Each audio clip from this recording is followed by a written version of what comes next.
Nangunguna pa rin si Davao City Mayor Rodrigo Duterte sa pinakabagong pre-election survey ng Social Weather Stations. Sa 1,800 registered voters na sumagot sa survey, 33% ang nagsabing si Duterte ang malamang na iboboto nilang presidente.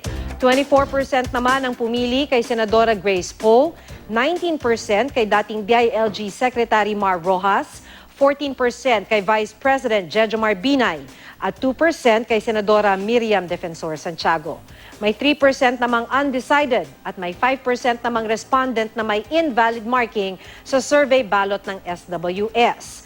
Sa mga tumatakbo naman sa pagka-vice-presidente, nangunguna sa survey si Congresswoman Leni Robredo na nakakuha ng 26%.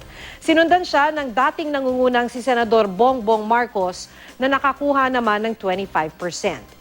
18% naman ang pumili kay Senador Cheese Escudero, 16% kay Senador Alan Peter Cayetano, 5% kay Senador Antonio Trillanes IV at 2% kay Senador Gringo Honasan.